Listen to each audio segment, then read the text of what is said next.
Kailash Chandra Volume 1, transcription number 15. 10 seconds to go.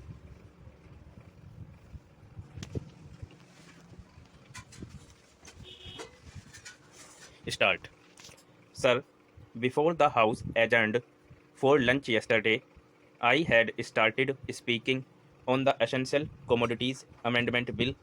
I have got here with me the bill as introduced.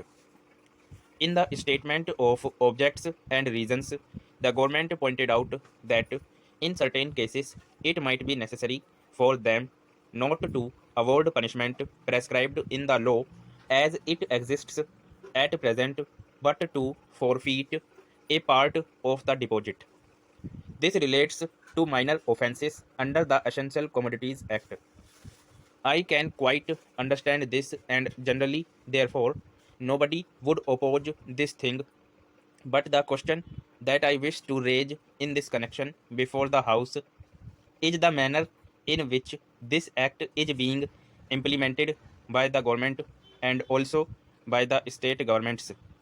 I mention the state governments because here is a measure which is sponsored by the Ministry of Food and Agriculture, and in regard to many aspects of which I believe the central government has concurrent jurisdiction, but much is left to the states.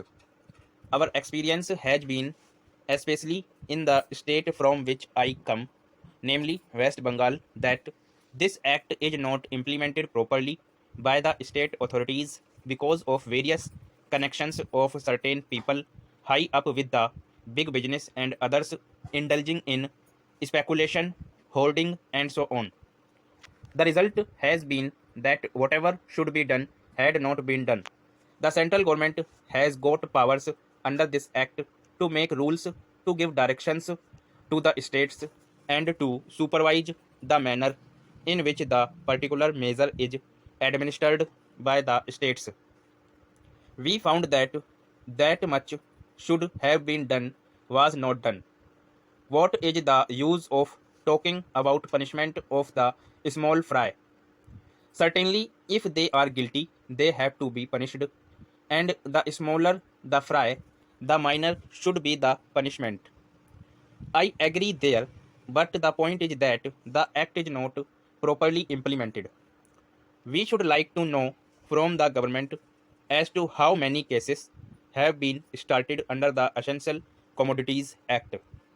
We know that food grains had been hoarded, speculation had been indulged in, stocks had been removed from one state to another surreptitiously by unfair and illegal methods. These should have attracted the attention of the Essential Commodities Act. The act was passed in this parliament with a view to putting a check on speculative rise in prices. When it came to the question of practical implementation of this measure, we found that the government had failed. Now government should say something about it. When government seeks to amend an act, it should tell us as to how the parent act which is proposed to be amended has been implemented. Is it the contention of the government that difficulty arises because this particular provision is not there in the act? Are government in trouble because they do not know how to deal with the smaller fries? Or is it because that those who are supposed to administer this measure at the state level, at the district level, have thought it fit to ignore it, have thought it fit to bypass it? If any measure of the central government was needed for controlling the price of food grains and ensuring the supply of essential commodities to the community, it is Essential Commodities Act. I would like the minister to say something on this. I would like the minister to know that he was not here at the time when we passed this measure, nor was he there when the Essential Commodities Act was bypassed by many state governments. In the past, we had drawn the attention of the minister to this problem, and that minister is now happily going to be the president of the Uttar Pradesh Congress Committee. But here, I would like to ask the minister who has stepped into his shoes as to what he is doing in order to see to the proper implementation of this act. How many prosecutions have taken place? The small people, of course, should be dealt with very mildly. I agree and I support the measure, but taking the law as it is today without this amendment, it empowers government to deal very effectively so far as the provisions of the law go with the big traders, wholesalers, and profiteers. I would like to know as to how they have dealt with them. How many are in jail today? How many have paid fine? How many have suffered imprisonment?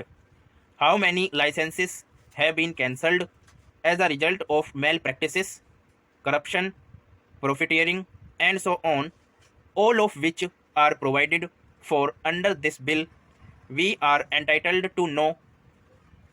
Take us into your confidence in regard to this matter. I say, from whatever knowledge we have, that very few have been prosecuted under this act. If it is so, it is not because our black market trade has suddenly become white market trade, or those impious people have suddenly become virtuous with the succession in the office of the food minister by a new man. सो दोस्तों ये था आपकी last की 15 dictation Kailash Chandra volume 1 की, और इसमें थोड़ा एक मिस्टेक हो गई है, उसको आप एज इट इज़ लिखना जो मैंने बोला है। Okay, thank you. एक लाइन में कहीं देख लेना बीच में।